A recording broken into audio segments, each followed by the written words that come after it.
Pemirsa di Gaya Hidup Masa Depan Cicil Masa Depan Mapan dari sekarang, kita tengah membahas seputar asuransi kesehatan. Dan sekarang ini sudah ada dua tamu kami yang hadir di sini. Bukan dia.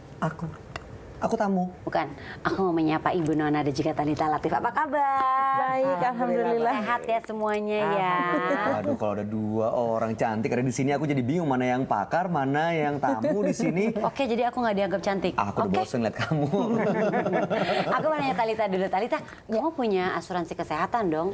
Punya Kak, punya. Kebetulan udah dari udah dikit lagi beres. Jadi udah hampir 10 tahun ya. Gitu. Oh, 10 tahun punya asuransi kesehatan. Enggak. Sekarang masuk tahun hampir 2 tahun lagi beres lah. Udah 8. Oh, jadi bener-bener udah yang dari yang jangka panjang gitu ya Bu Nona ya. Berarti yang udah dicicil dari 10 tahun dari aku ya. masih ABG, mami ya kan yang bikinin gitu. Aku nggak ngerti. Awalnya begitu sudah dewasa dan sudah mau menikah, barulah dikasih tahu kan, kayak ini kamu punya ini itu gunanya seperti ini. Jadi kalau kamu nanti sakit kamu begini. Ini dari tahun sekian, ini kamu harus 10 tahun kamu bisa top up. Jadi aku yang kayak banyak banget gitu. Istilah-istilahnya kan kadang-kadang suka membingungkan. Nah, kamu waktu menentukan ini aku mau asuransi kesehatan yang ini, itu gimana ceritanya?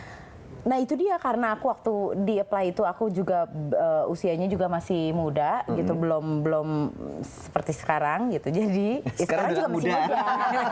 Tapi itu muda banget. Oh, iya, okay. ABG gitu ya. Nah, sekarang ABG tua. Iya.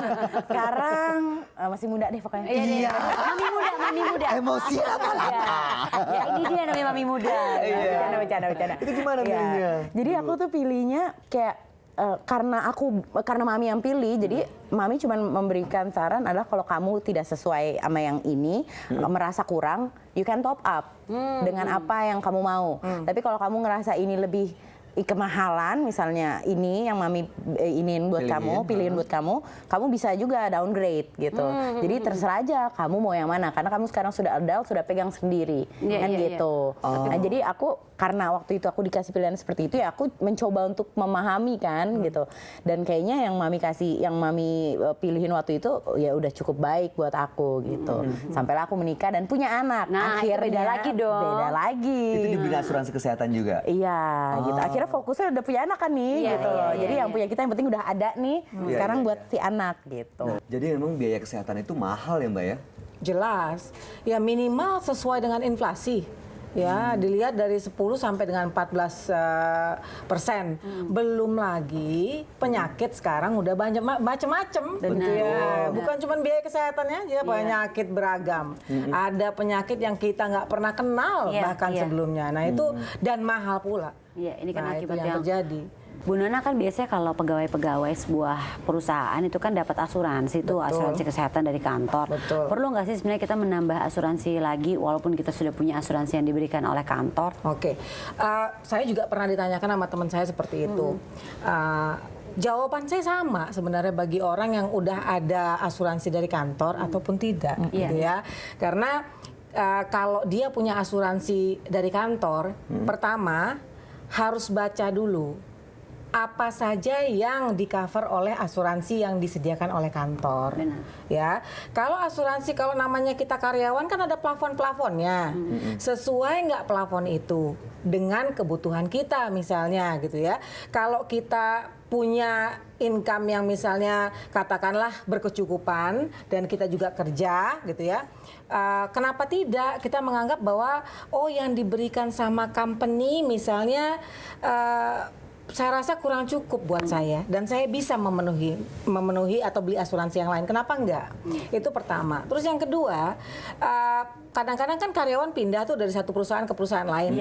Benefitnya itu beda. Ya, benar sih. Ya, jadi kalau dibilang kira-kira kalau karyawan yang punya asuransi itu perlu nggak beli? Ya tergantung. Karena apa? Masing-masing perusahaan punya aturan masing-masing untuk memberikan fasilitas cover asuransi kepada karyawannya. Nah, itu gimana kalau misalnya satu orang punya 2 asuransi dan dia mau double claim? Gimana? Iya tuh. Gimana tuh? Emang bisa Bu Nona? Oke, kalau dulu saya gitu ya, bahkan punya 3. Oh. Hah? Iya, bahkan punya 3 gitu ya. Contoh misalnya ya, saya punya nih asuransi dari kantor. Kalau misalnya sakit, misalnya di kelas yang kamarnya 500.000 per malam.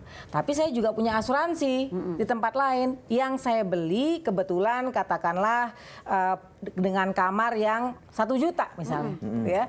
Pada saat saya sakit nih, saya masuk di kamar yang 750. Ada kelebihan tuh. Ada kelebihan nih. Saya selalu mengklaimnya terlebih dahulu kan ke kantor nih. Nah, tapi kan ada kelebihan 250. Ya, padahal kan saya punya asuransi yang mengcover 1 juta. Saya hanya bisa mengganti kekurangan dari 250 itu untuk saya klaimkan ke asuransi saya. Namun bukan berarti sisa 750-nya tadi dikembalikan ke nasabah gitu. Iya. Ada yang kayak gitu. Dipikir kali beli permen kali juga ada kembalian. Iya. Nggak seperti itu Walaupun aturannya. preminya full. Walaupun preminya full gitu loh. Karena kita nggak pernah tahu apa yang kita butuhkan gitu ya.